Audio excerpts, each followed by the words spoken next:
ದೇವ ಜ್ಞಾನ ಸಂಪಾದಿಸಿಕೊಳ್ಳುವುದರಲ್ಲಿ, ದೇವರ ಮಾತನ್ನು ಆಸಕ್ತಿಯಿಂದ ಕೇಳುವುದರಲ್ಲಿ ಆತುರ ಪಡುವವನು ಆಶೆ ಉಳ್ಳವನಾಗಿರ್ಬೇಕು ನೀನು. ಎಕ್ಸಾಂಪಲ್ ತೋರಿಸ್ತಾನೆ ಹೇಗೆ ಅಂತಂದ್ರೆ, ಹೇಗೆ ಗೊತ್ತಾ ಪ್ರಿಯರಾದವರೇ, ಇಬ್ರಿಯ ಪತ್ರಿಕೆ ನೋಡ್ರಿ ಒಂದ್ಸರಿ 11ನೇ ಅಧ್ಯಾಯ.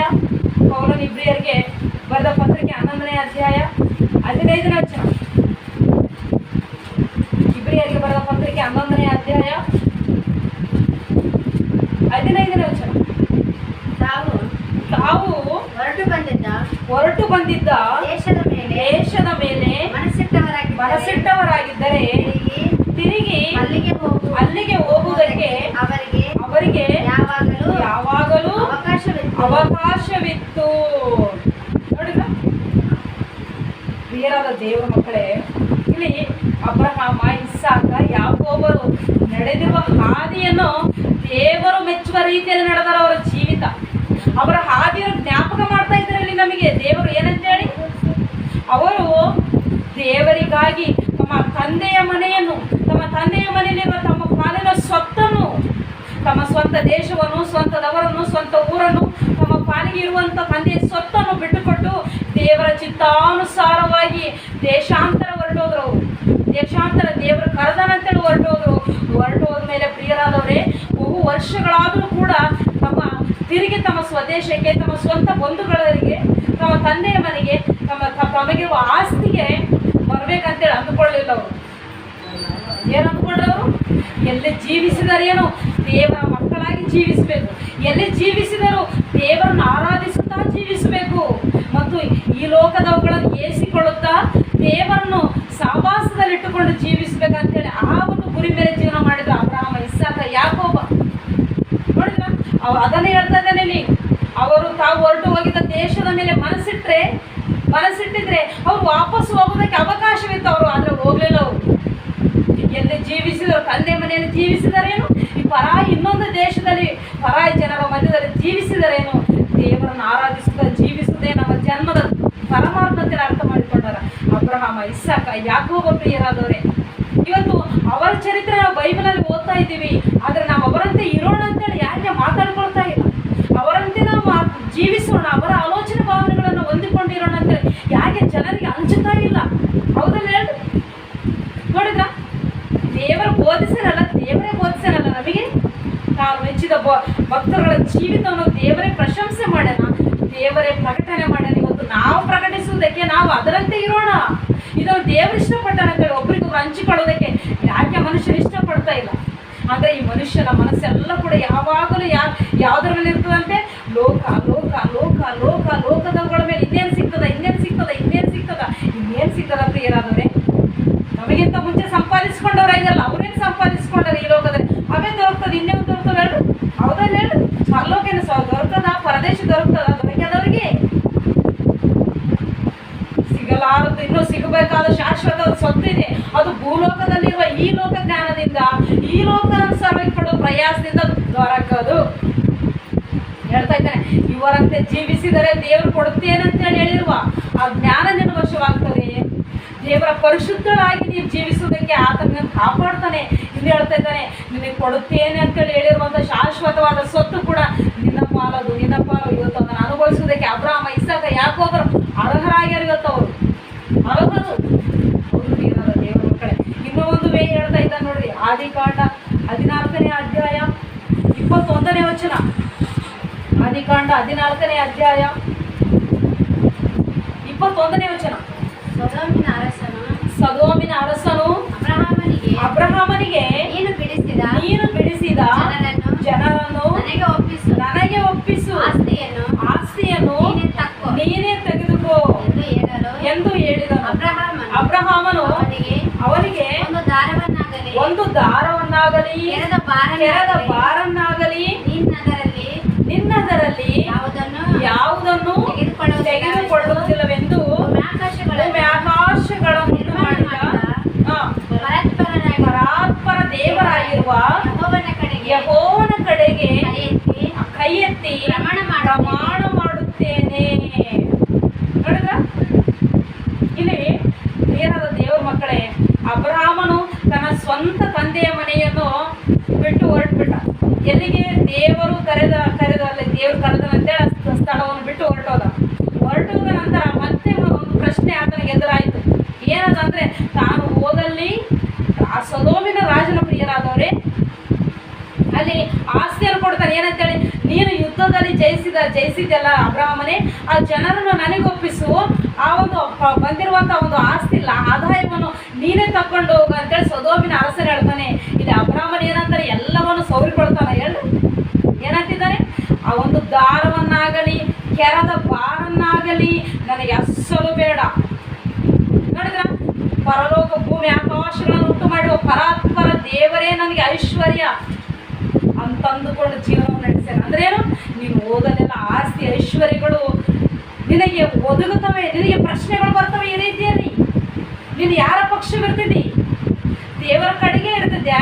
ಇಲ್ಲ ಅಮ್ಮ ಆಸ್ತಿ ಐಶ್ವರ್ಯ ಕೊಡ್ತೀರಾ, ಓಕೆ ನಾನು ಯೇಸುವನ್ನು ಬಿಟ್ಟುಬಿಡ್ತೀನಿ, ಓಕೆ ನಾನು ಚರ್ಚ್ಗೆ ಹೋಗೋದು ಬಿಟ್ಟುಬಿಡ್ತೀನಿ, ಓಕೆ ನಾನು ಸತ್ಯ ಬೋಧನ ಸಾರುವ ಸ್ಥಳಕ್ಕೆ ಹೋಗೋದು ಬಿಟ್ಟುಬಿಡ್ತೀನಿ, ನೌಕರಿ ಕೊಡ್ತಾರ, ಹಣ ಕೊಡ್ತಾರ, ಸೀರೆ ಕೊಡ್ತಾರ, ಇವುಗಳ ಆಶೆಗೆ ಒಳಗಾಗ್ತಿದ್ದೇನಂತೇಳಿ ಇವುಗಳ ಆಮಿಷಗಳು ಕೂಡ ಬರ್ತವೆ ಅಡ್ಡಿ ಆಟಂಕಗಳಾಗಿ ಮಧ್ಯದಲ್ಲಿ ಪ್ರಿಯರಾದವರು. ನೋಡಿದ್ರ, ಇದನ್ನು ಕೂಡ ಜಯಿಸುವವರಾಗಿರ್ಬೇಕು ನಾವು ಭೂಮಿ ಮೇಲೆ. ಇವುಗಳನ್ನು ಜಯಿಸುವವರಾಗಿರ್ಬೇಕು ಪ್ರಿಯರಾದವರೇ. ದುರಾಶೆಗಳಿಗೆ ಒಳಗಾಗಿ ದೇವರನ್ನು ಬಾಧಪಡಿಸುವಂಥ ಮಕ್ಕಳಾಗಿ ನಾವು ಇರಬಾರ್ದು. ಹೇಳ್ತಾ ಇದ್ದಲ್ಲಿ ದೇವರು ತನ್ನ ಜ್ಞಾನವನ್ನು ನಮಗೆ ವಶ ಮಾಡಬೇಕಾದ್ರೆ, ಪರಲೋಕವನ್ನು ನಮಗೆ ಕೊಡಬೇಕು. ಆದರೆ ನಾವು ಭೂಮಿ ಮೇಲೆ ಅಬ್ರಹಾಮ, ಇಸಾಕ, ಯಾಕೋಬರ ಒಂದು ಭಾವನೆಗಳನ್ನು ಹೊಂದಿಕೊಂಡವರ ಜೀವಿಸಬೇಕು ನಾವು. ಇನ್ನೊಂದು ಹೇಳ್ತಿದ್ದೆ ನೋಡ್ರಿ, ಇನ್ನೊಂದು ಮಾತು ನೋಡ್ರಿ, ಫಿಲಿಪ್ಪಿ ಪತ್ರಿಕೆ 3ನೇ ಅಧ್ಯಾಯ 19ನೇ ವಚನ. ಫಿಲಿಪ್ಪಿ ಪತ್ರಿಕೆ 3ನೇ ಅಧ್ಯಾಯ 19ನೇ ವಚನ. ಶಾಶ್ವತವಾದ ಸ್ಥಳದ ಹೆಸರನ್ನು ಇಲ್ಲಿ ಪ್ರಸ್ತಾಪನೆ ಮಾಡ್ತಿದ್ದ ನೋಡು. 3ನೇ ಅಧ್ಯಾಯ 19ನೇ ವಚನ. 19ನೇ ವಚನದಲ್ಲಿ 2ನೇ ಮಾತು ಪ್ರಿಯರಾದವರೇ, ಅವರು ನಾಶನವೇ ಅವರ ಅಂತ್ಯಾವಸ್ಥೆ, ಹೊಟ್ಟೆಯೇ ಅವರ ದೇವರು, ನಾಚಿಕೆ ಕೆಲಸಗಳಲ್ಲಿ ಅವರ ಗೌರವವು, ಅವರು ಪ್ರಪಂಚದ ಕಾರ್ಯಗಳ ಮೇಲೆ ಮನಸ್ಸಿಡುವವರು. ಈ ಲೋಕದಲ್ಲಿ ಪರದಾಡುವವರ ಒಂದು ಭಾವನೆಗಳು ಹೇಳ್ತಾ ಇದ್ದಾನೆ ಇಲ್ಲಿ. ಆದರೆ ವಾಕ್ಯಕ್ಕಾಗಿ ಪರದಾಡುವಂಥ ನಮ್ಮ ಭಾವನೆ ಏನಂದ್ರೆ, ನಾವಾದರೋ ಪರಲೋಕದ ಸಂಸ್ಥಾನದವರು. ರಕ್ಷಕನಾದ ಯೇಸು ಕ್ರಿಸ್ತ ಯಾವಾಗ ಬರುವನೋ, ನಮ್ಮನ್ನು ಪರಲೋಕಕ್ಕೆ ಯಾವಾಗ ಕರೆದುಕೊಂಡು ಹೋಗುವನೋ ಅಂತೇಳಿ ಎದುರು ನೋಡುತ್ತಾ ನಿಂತುಕೊಂಡವರ ಭೂಮಿ ಮೇಲೆ ನಾವು. ನೋಡಿದ್ರ, ಯಾವ ಪಕ್ಷದಲ್ಲಿ ಇರಬೇಕಂತ ಮನಸ್ಸಿನಲ್ಲಿ ಆಸೆ ಪಡ್ತೀನಿ ನೀನು? ಪರಲೋಕ ಸೇರ್ಬೇಕಂತ ಆಸೆ ಪಡು. ಈ ಲೋಕಕ್ಕೆ ಆಸೆ ಪಡ್ರೆ ಈ ಲೋಕ ಮರಣಿಸಿದವ್ರು ಯಾರು ಒಯ್ದಿಲ್ಲ. ಈ ಲೋಕದಲ್ಲಿ ಎಷ್ಟೋ ಶ್ರೀಮಂತಿಗೆ ಸಂಪಾದಿಸಿಕೊಂಡವರು ಒಂದು ದಾರವನ್ನಾಗಲಿ ಒಯ್ದಿಲ್ಲ ಪ್ರಿಯರಾದವರೇ, ಒಯ್ಯುತ್ತಾ ಇಲ್ಲ. ಈ ಲೋಕ ಮನುಷ್ಯನಿಗೆ ಒಪ್ಪಿಸಿಕೊಟ್ಟಿಲ್ಲ ದೇವರು ಮನುಷ್ಯನಿಗೆ ಕೊಟ್ಟಿರ್ತಕ್ಕಂಥ ಶಾಶ್ವತವಾದ ಸ್ವತ್ತು ಯಾವುದಂದ್ರೆ ಅದರ ಹೆಸರು ಪರಲೋಕ. ಪ್ರಿಯರಾದರೆ ಭೂಲೋಕ ಅಲ್ಲ. ಭೂಲೋಕಕ್ಕೆ ಶಾಶ್ವತವೆಂಬ ಕಾಲವಿಲ್ಲ. ಪರಲೋಕಕ್ಕೆ ಶಾಶ್ವತ ಬುನಾದಿ ಇದೆ ಪ್ರಿಯರಾದರೆ. ಅದಕ್ಕೆ ಆ ಪರಲೋಕದಲ್ಲಿ ತಂದೆಯಾದ ದೇವರು ಸಿಂಹಾಸನ ಸ್ಥಾಪಿಸಿಕೊಂಡಿದ್ದಾನೆ ಪರಲೋಕದಲ್ಲಿ. ಭೂಲೋಕದಲ್ಲಿ ಏನಾದ್ರೆ ಯೇಸು ಕ್ರಿಸ್ತನಿಗೆ ಕೂಡ ಪ್ರಿಯರಾದವರೇ, ಸೈತಾನನು ಆಮಿಷಗಳನ್ನು ಒಡ್ಡಿತು. ಆಮಿಷಗಳನ್ನು ಏನಂತೇಳಿ, ನೀನು ನನಗೆ ಅಡ್ಡ ಬಿದ್ದರೆ ಈ ಲೋಕದ ವೈಭವ ಎಲ್ಲವನ್ನು, ಈ ಲೋಕ ರಾಜ್ಯವೆಲ್ಲವನ್ನು, ವೈಭವವೆಲ್ಲವನ್ನು ನಿನಗೇ ಕೊಡುತ್ತೇನೆ ಅಂತೇಳಿ ಯೇಸು ಕ್ರಿಸ್ತನಿಗೆ ಆಮಿಷ ಒಡ್ಡಿದ ಸೈತಾನನು.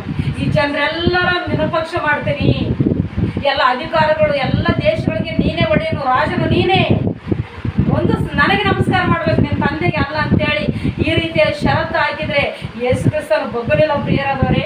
ಅಸಲು ಯೇಸು ಕ್ರಿಸ್ತನು ಬಂದಿರೋದೇ ಅವರನ್ನು ತುಳಿಯೋದಕ್ಕೆ. ನೋಡಿದ್ರ, ಆಲ್ರೆಡಿ ಪ್ರಿಪೇರ್ ಆಗಿ ಬಂದನ ಆತನು ಪರಲೋಕದಿಂದ ತಂದೆಯಾದ ದೇವರ ಟ್ರೈನಿಂಗ್ ತಗೊಂಡು ದಷ್ಟಪುಷ್ಟನಾಗಿ ಬಂದನ ಆತನು ಮಾನಸಿಕವಾಗಿ. ಹೌದಿಲ್ಲ, ಮತ್ತೇನು ಮಾಡಿದ, ಆತನು ದೀಕ್ಷಾಸನ ತೆಗೆದುಕೊಂಡ ಕೂಡಲೇ 40 ದಿನ ಉಪವಾಸಕ್ಕೆ ಹೋಗ್ಯಾನ. ಅಷ್ಟು ಫಿಟ್. ನೋಡಿದ್ರ, ದೇವರ ಮಕ್ಕಳಿಗೆ ಜೀವಿಸಬೇಕು, ದೇವರನ್ನ ಗೆಲ್ಲಿಸ್ಬೇಕು, ಇದು ನಮ್ಮ ಗುರಿ. ನೀನು ಪಾಪದಲ್ಲಿ ಬಿದ್ದು ಹೋದ್ರೆ ನಿನಗೆ ಲಾಸ್ ಅಲ್ಲ, ನಿನ್ನ ಯೇಸುವನ್ನು ನೀನು ಸೋಲಿಸಿದಂತೆ, ನಿನ್ನ ತಂದೆಯ ದೇವರನ್ನು ನಿನ್ನ ಹುಟ್ಟಿ ಸಾಕಿ ಸಲುತ್ತಿರುವ ನಿನ್ನ ದೇವರನ್ನು ಸೋಲಿಸಿದಂತೆ, ನಿನ್ನ ತಪ್ಪುಗಳನ್ನು ಕ್ಷಮಿಸ್ತಿರುವ ನಿನ್ನ ದೇವರನ್ನು ನೀನು ಸೋಲಿಸಿದಂತೆ ಅವಮಾನ ಮಾಡುತ್ತಿದ್ದಂತೆ. ಗೊತ್ತಾ, ನಮಗೆಷ್ಟೆಲ್ಲ ಲಾಸ್ ಆಗ್ತಿರೋದು. ಯಾಕಂದ್ರೆ ಪರಲೋಕ ನಿನಗೇ ಕೊಡ್ತೇನೆ ಅಂತ ಕಾಯ್ತಾ ಕೂತಾನೆ ಅಂತ ಗೊತ್ತಾ. ಸೈತಾನಿಗೆ ಕೊಡುತ್ತಿಲ್ಲ ದೇವರು ಪರಲೋಕ, ನಿನಗೆ. ನೀನು ತಪ್ಪು ಮಾಡಿದ್ರೆ ನೀನು ಕ್ಷಮಿಸುತ್ತಾ, ವಾಕ್ಯದಲ್ಲಿ ನಿನ್ನನ್ನು ನಡೆಸುತ್ತಾ ನಿನಗೆ ಪರಲೋಕ ಕೊಡಬೇಕಂತ ಕೂತುಕೊಳ್ಳೋಣ ಆತನ ಅವಮಾನ ಬಾಧಪಡಿಸಿದಂತಾಗುತ್ತೆ ನೀನು ಮಾತು ಮೀರಿದ್ರೆ. ಇವತ್ತು ಮನುಷ್ಯನಿಗೆ ಆ ಜ್ಞಾನವಿಲ್ಲ. ಏನಂತ ಕೊಡ್ತಾನೆ ಮನುಷ್ಯನು? ನನ್ನಿಷ್ಟ ಬಂದಂತೆ ನಾನು ನಡ್ತೀನಿ, ನನ್ನಿಷ್ಟ ಬಂದಂತೆ ನಾನು ಅನುಭವಿಸ್ತೀನಿ. ಇಷ್ಟ ಯಾವ್ದು ಇಷ್ಟ ಆಗ್ಬೇಕು ಗೊತ್ತಾ? ದೇವರ ವಾಕ್ಯದಲ್ಲಿ ಏನು ಹೇಳೇನೋ ಅದೇ ನಮ್ಗೆ ಇಷ್ಟ ಆಗಬೇಕು. ಅದು ನಮ್ಗೆ ಇಷ್ಟ ಆಗಬೇಕು ಪ್ರಿಯರಾದವರೇ. ದೇವರಿಗೆ ಯಾವ್ದು ಇಷ್ಟವೋ ಅದು ಕೂಡ ನಮ್ಗೆ ಇಷ್ಟ ಆಗಿಬಿಡ್ಬೇಕು. ಈ ಲೋಕದಲ್ಲಿ ಇರುವವುಗಳ ನಾವು ಕೂಡ ಇಷ್ಟಪಟ್ಟರೆ ನಮಗಿಂತ ಮುಂಚೆ ಅನುಭವಿಸಿದವರು ಏನು ಮೇಲನು ಅಂತ ಹೇಳಿ ಲೋಕದಿಂದ ಇಲ್ಲಲ್ಲ. ಅವ್ರಿಗೇನು ದೊರಕಿಯೋದು ನಮಗೆ ಅದೇ ದೊರಕ್ತದೆ, ನಮಗೆ ಬೇರೆದೇನು ದೊರಕ್ತದೆ ಹೇಳಿ. ಯೇಸು ಕ್ರಿಸ್ತನ ಏನನ್ನು ಪಡ್ಕೊಂಡಾರೋ, ಯೇಸುವಿನ ಶಿಷ್ಯರುಗಳು ಏನನ್ನು ಪಡ್ಕೊಂಡಾರೋ, ಪ್ರವಾದಿಗಳು ಅಬ್ರಹಾಮ, ಇಸಾಕ, ಯಾಕೋಬರು ಏನನ್ನು ಪಡ್ಕೊಂಡಾರೋ ಅವು ಅಂಥ ಆಶೆಗಳ ಮೇಲೆ ಮನಸ್ಸಿಡಬೇಕು ನಾವು. ಆ ಭಾವನೆಗಳು ನಮ್ಮ ಹೃದಯದಲ್ಲಿ ಇರಬೇಕು ಪ್ರಿಯರಾದವರೇ. ಇದು ವಾಕ್ಯದಿಂದ ನಾವು ನಮ್ಮ ಭಾವನೆಗಳು, ನಮ್ಮ ಹೃದಯಗಳನ್ನು ಕಟ್ಟಿಕೊಳ್ಳೋದು. ಕಟ್ಟುತ್ತದ ವಾಕ್ಯ ಹೇಳಿ, ಕಟ್ಟುತ್ತದೇ ಇಲ್ಲ ವಾಕ್ಯ ನಮ್ಮ ಹೃದಯಗಳನ್ನು, ನಮ್ಮ ಭಾವನೆಗಳನ್ನು ಕಟ್ಟುತ್ತದೆ ವಾಕ್ಯ. ವಾಕ್ಯದಲ್ಲಿ ಜೀವ ಉಂಟು, ಆ ಜೀವವೇ ಯೇಸು ಕ್ರಿಸ್ತನು. ಆ ಜೀವವೇ ಯೇಸು ಕ್ರಿಸ್ತನ ಪ್ರಿಯರಾದವರೇ. ನೋಡಿದ್ರ ಅನುದಿನ ಅನುಕ್ಷಣ ಪ್ರತಿ ವಾರ ನಮ್ಮ ಮೇಲೆ ಯಾರಿಗೆ ಗಮನ ಇರ್ತದೆ ಹೇಳಿ? ದೇವರಿಗೆ ಗಮನ ಉಂಟು. ದೇವರಿಗೆ ಗಮನ ಉಂಟು, ನಮ್ಮ ಮೇಲೆ ಕಾಳಜಿ, ಗಮನ. ಅದಕ್ಕೆ ಪ್ರತಿ ವಾರ ಬರೋದು ಏನು ಮಾಡ್ತಾನೆ ದೇವರಂದ್ರೆ ನಮ್ಮನ್ನು ತೊಳಿತಾನೆ. ಆತನ ತನ್ನ ಮಗನ ದೇಹ ರಕ್ತದ ಮುಖಾಂತರ ಇಷ್ಟು ಗಮನ ಉಂಟ ಮನುಷ್ಯರಿಗೆ. ಯಾರಿಗೆ ನಮ್ಮ ಮೇಲೆ ಇಷ್ಟು ಆಸಕ್ತಿ ಉಂಟ ನಮ್ಮ ಮೇಲೆ? ಯಾವ ಮನುಷ್ಯರಿಗೆ, ಯಾವ ಬಂಧುಗಳಿಗಾದ್ರೆ ಸಾಧ್ಯವಿಲ್ಲ. ಮನುಷ್ಯ ಮಾನವ ಮಾತ್ರನಾಗಿ ನಡೀತಾನೆ. ದೇವರು ಹಂಗಿಲ್ಲ, ಎಲ್ಲ ವಿಧಗಳಲ್ಲಿ ಜವಾಬ್ದಾರಿಯನ್ನು ಉರಿತನಾಗಿ ನಡೀತಾನೆ ನಮ್ಮ ಮೇಲೆ ದೇವರು. ಅದಕ್ಕೆ ಪ್ರಿಯರಾದ ದೇವರ ಮಕ್ಕಳೇ, ಮಾನವ ನೇತ್ರಕ್ಕೆ ನಿಲುಕದ, ತಿಳಿಲಾರದ, ನಿಲುಕದ ಸ್ವತ್ತು ಯಾವುದಂದ್ರೆ ಪರಲೋಕ. ಪರಲೋಕ. ಆ ಪರಲೋಕಕ್ಕೆ ಶಾಶ್ವತವೆಂಬ ಕಾಲವಿದೆ. ಆ ಪರಲೋಕಕ್ಕೆ ಪ್ರಿಯರಾದವರೇ ಬುನಾದಿ, ಅಸ್ಥಿವಾರವಿದೆ ಪರಲೋಕಕ್ಕೆ. ಭೂಲೋಕಕ್ಕೆ ಬುನಾದಿ ಇಲ್ಲ. ಬುನಾದಿ ಇಲ್ಲ ಭೂಲೋಕಕ್ಕೆ. ಭೂಲೋಕಕ್ಕೆ ಬುನಾದಿ ಇದ್ರೆ ಭೂಕಂಪಗಳು, ಪ್ರಳಯಗಳು, ನಷ್ಟಗಳು, ಇಲ್ಲಾಂದ್ರೆ ಬರಡು ಭೂಮಿ, ಪಂಚಭೂಮಿ ಇವೆಲ್ಲ ಯಾಕೆ ಆಗ್ತವೆ ಹೇಳು? ಹೌದಲ್ಲ? ಬುನಾದಿ ಇದ್ರೆ ಭೂಲೋಕಕ್ಕೆ ಬುನಾದಿ ಇಲ್ಲ ಪ್ರಿಯರಾದವರೇ. ಪರಲೋಕಕ್ಕೆ ಬುನಾದಿ ಇದೆ, ಅದೇ ನಮ್ಮ ಶಾಶ್ವತ ಸ್ಥಾನ. ಆ ಸ್ಥಾನದ ಮೇಲೆ ಮನಸ್ಸುಳ್ಳವರಾಗಿ ಭೂಮಿ ಮೇಲೆ ಜೀವಿಸಬೇಕು. ಈ ಲೋಕದ ಮೇಲೆ ಮನಸ್ಸುಳ್ಳವರಾಗಿ ಅಲ್ಲ. ಈ ಲೋಕದ ಮೇಲೆ ಮನಸ್ಸುಳ್ಳವರಾಗಿ ಜೀವಿಸಿದ್ರೆ ನರಕ ಪ್ರಾಪ್ತವಾಗ್ತದೆ.